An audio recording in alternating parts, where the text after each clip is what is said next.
Hello and welcome. This is another video in my series on Paulo Freire's Pedagogy of the Oppressed. We are on chapter 4, and I've previously discussed his section on cooperation. Cooperation being one of the 4 dialogic modes of resistance that Freire theorizes towards the end of the book. Let us first read the section that I'll be discussing today, and then I'll come back and we can talk about it a little more. Although trust is basic to dialogue, it is not an a priori condition of the latter. It results from the encounters in which persons are co-subjects in denouncing the world, as part of the world's transformation. But as long as the oppressor within the oppressed is stronger than they themselves are, their natural fear of freedom may lead them to denounce the revolutionary leaders instead. The leaders cannot be credulous, but must be alert for these possibilities. Guerra's episodes confirms these risks. Not only desertions, but even betrayal of the cause. At times in this document, while recognizing the necessity of punishing the deserter in order to preserve the cohesion and discipline of the group, Guerra also recognizes certain factors which explain the desertion. One of them, perhaps the most important, is the deserter's ambiguity. Another portion of Guerra's document which refers to his presence not only as a guerrilla but as a medical doctor in a peasant community in the Sierra Maestra, and relates to our discussion of cooperation, is quite striking. As a result of daily contact with these people and their problems, we became firmly convinced of the need for a complete change in the life of our people. The idea of an agrarian reform became crystal clear. Communion with the people ceased to be a mere theory, to become an integral part of ourselves. Guerrillas and peasants began to merge into a solid mass. No one can say exactly when in this long process the ideas became reality and we became a part of the peasantry. As far as I am concerned, the contact with my patients in the Sierra turned a spontaneous and somewhat lyrical decision into a more serene force, one of an entirely different value.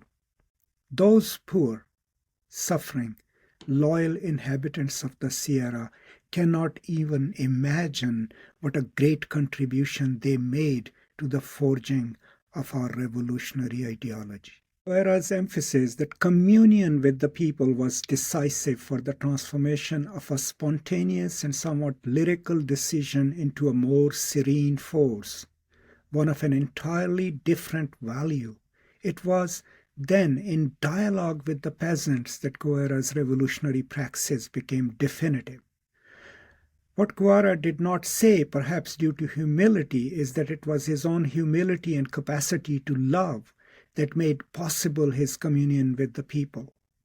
And this indisputably dialogical communion became cooperation.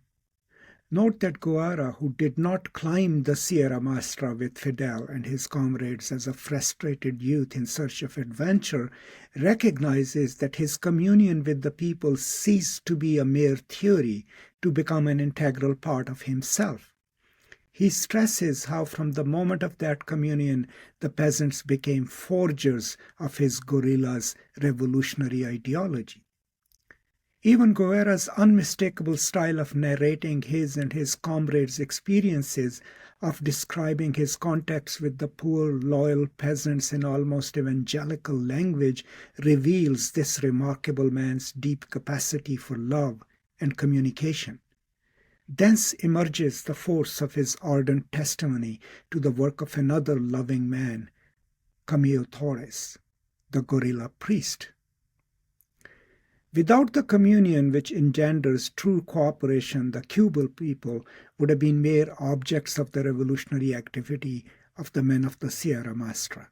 and as objects, their adherence would have been impossible. At the most, there might have been adhesion, but that is a component of domination, not revolution. In dialogical theory, at no stage can revolutionary action forego communion with the people. Communion in turn elicits cooperation, which brings leaders and people to the fusion described by Guerra. This fusion can exist only if revolutionary action is really human, empathetic, loving, communicative, and humble in order to be liberating.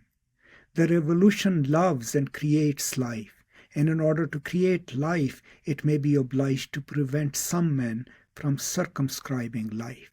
In addition to the life-death cycle basic to nature, there is almost an unnatural living death, life which is denied its fullness. It would be necessary here to cite statistics to show how many Brazilians and Latin Americans in general are living corpses, shadows of human beings, hopeless men, women, and children victimized by an endless invisible war in which their remnants of life are devoured. Tuberculosis, schistosomiasis, infant diarrhea, by the myriad of diseases of poverty, most of which, in the terminology of the oppressors, are called tropical diseases.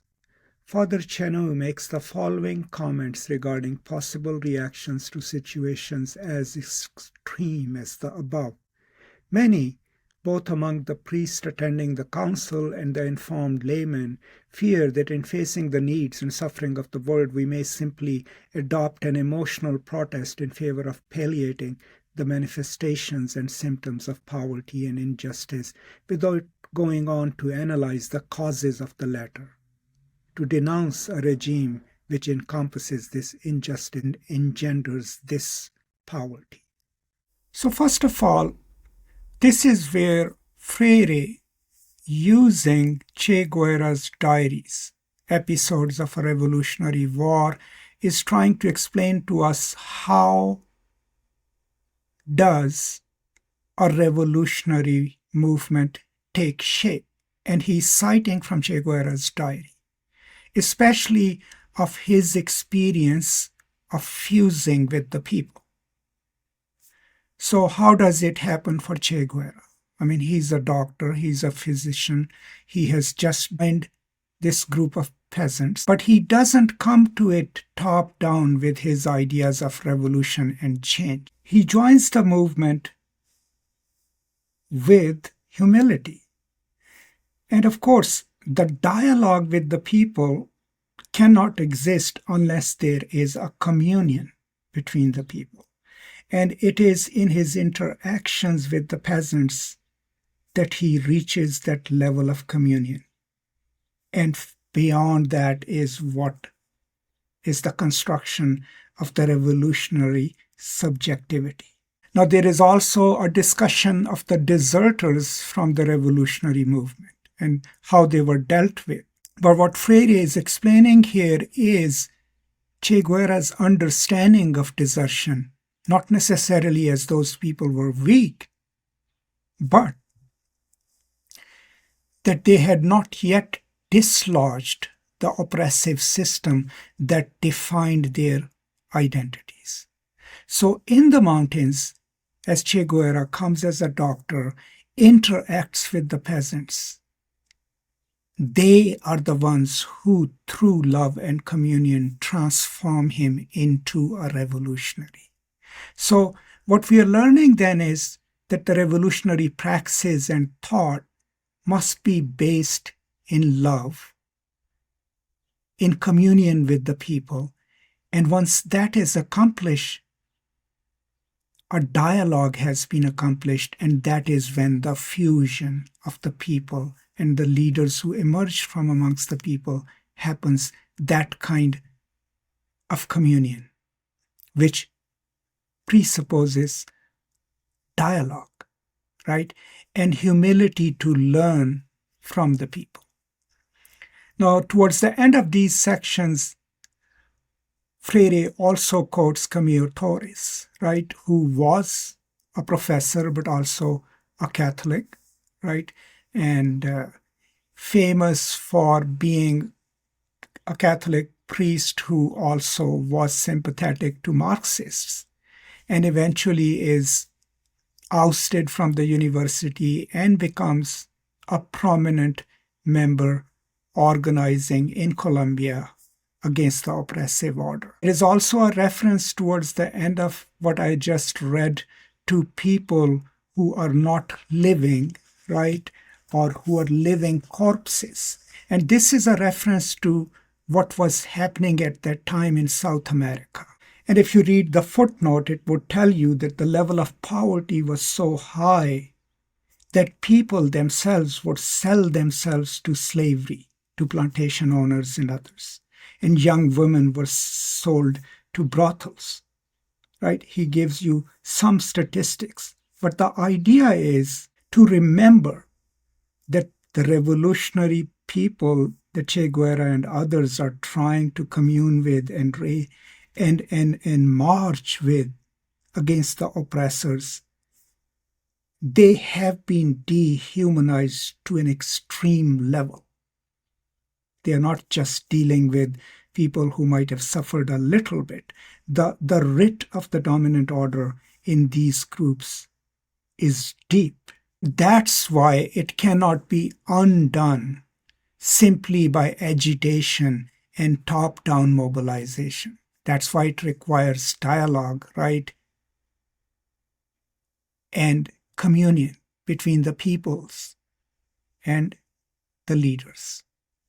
And that is what then eventually becomes the first cornerstone of a dialogic mode of praxis and resistance, and that is cooperation. So what we've learned in this chapter then is that the cooperation cannot be coerced, that it is a two-way dialogue between the people and those who claim to be leaders, and that the leaders must enter, as Che did, with a certain degree of humility and humanity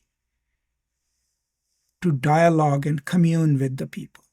And it is after that communion has happened is that they will achieve the fusion necessary for a revolutionary movement.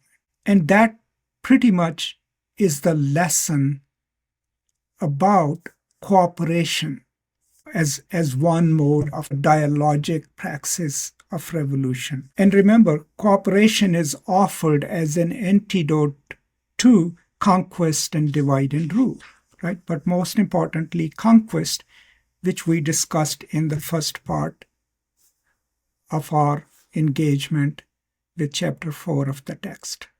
So overall, not to belabor the point, right? But keep in mind that he's relying on Che Guevara's diary, in which Che actually becomes a revolutionary, right? But he doesn't become a revolutionary simply because he thought of himself as a revolutionary. He comes there as a doctor. It's the people with whom he communes, the peasants. And it's the peasants through whom he learns to be a revolutionary. But the cautionary note here is that the communion and dialogue is built on trust. And the trust cannot be presupposed, it must first be built, right? So overall, then, if we were to build a praxis of revolution or change, we cannot just assume that a group of people will come from outside and start teaching a group of peasants or poor people what to do. Now, towards the end of the passages I read, there are references to so many diseases that are caused by poverty, right? But which are made natural by the dominant group because they call them tropical diseases, as if they exist by themselves. The idea is to undo and change the conditions that put the people in a poverty-ridden condition where they suffer not just from the privations of life, but also the diseases that those impoverished conditions produce, because those conditions are not natural. So overall, this kind of sums up the first part, cooperation, as envisioned and discussed by Paulo Freire. That's all for now from me. I hope this is useful to you. Let me know what you think. If you have any thoughts and ideas, please do share them. And I'm deeply grateful for your time and for your support. And in a few moments, my playlist on Paulo Freire's Pedagogy of the Oppressed will come up. Please take a look at it and see if you can follow it and read the book along with us. Thank you. Stay safe. And as always, from me to you, peace and love.